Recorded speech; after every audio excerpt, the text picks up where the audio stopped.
Now to that nasty confrontation between two Indiana neighbors. Police released security footage overnight showing how the argument escalated into a shootout. You hear it right there as prosecutors conclude that the man who fired first will not be charged with a crime. ABC's Lindsay Janis here with the story. Good morning, Lindsay. Good morning, George and Amy. The bad blood between these two neighbors goes back years, but this morning one of them is in critical condition and prosecutors say the other acted in self-defense. The entire incident starting with name calling and ending in a gunfight caught on camera. Hey. This is the moment a fight between neighbors turns violent. 59-year-old Jeffrey Weigel is captured on security video hurling insults at his neighbor across the fence. See, you got the out. Then getting on his lawnmower. It's unclear what Dean Keller, a firefighter, says in response. But Weigel reverses his mower and pulls a handgun out of his pocket.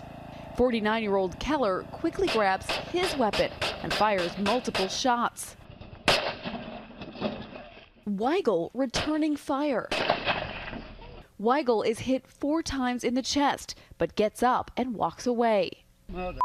Now, more than a week later, he's in critical condition, and Indiana prosecutors say at this time his shooter won't be charged with a crime, saying he acted in self-defense.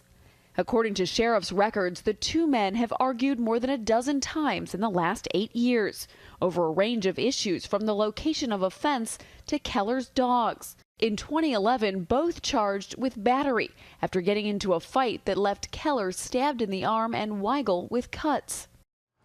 Prosecutors say they'll decide whether to charge Weigel with the crime when and if he recovers. In a statement to ABC News, Keller's lawyer says his client is praying that his neighbor survives but does not regret defending himself. Prosecutors have pointed out that Weigel rents a room at the property next door, so he doesn't even have an ownership interest in either side of that disputed fence. George? Okay, Lindsay, thanks very much. Let's talk about it now with our chief legal analyst, Dan Abrams. So break this down right now. Take us step by step through how prosecutors made this decision. They used this video, I am certain, and went frame by frame. Look, I did this last night, right? I went through this video last night, frame by frame, to look at when did he lift up the gun.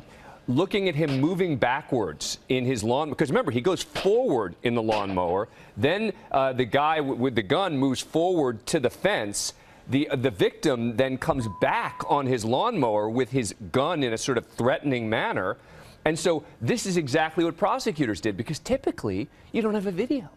And you just have one person saying, here's what happened, and here's what I thought, and here's why I shot. Here you can go through every single frame of that moment, because boom, right there, you see him lift up the gun, and then there's a threatening thing with the arm, and that is exactly what prosecutors did. Much better chance if there's no video that he gets charged.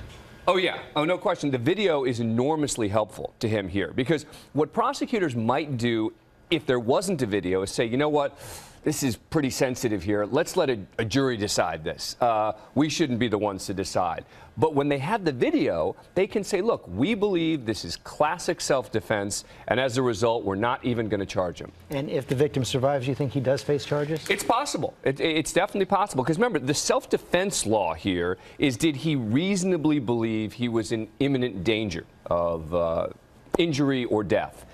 For the guy who got shot, the question is, was he menacing him? I mean, there are real possibilities that he could get charged. Now, I think the fact that he was shot is going to help him in terms of potentially not getting charged. But as a strictly legal matter, it doesn't get him off the hook, the fact that he was shot. If he was the one who was wrong here, if he was the one who initiated this, if he was the one who was creating this dangerous situation, then he could be charged with a crime.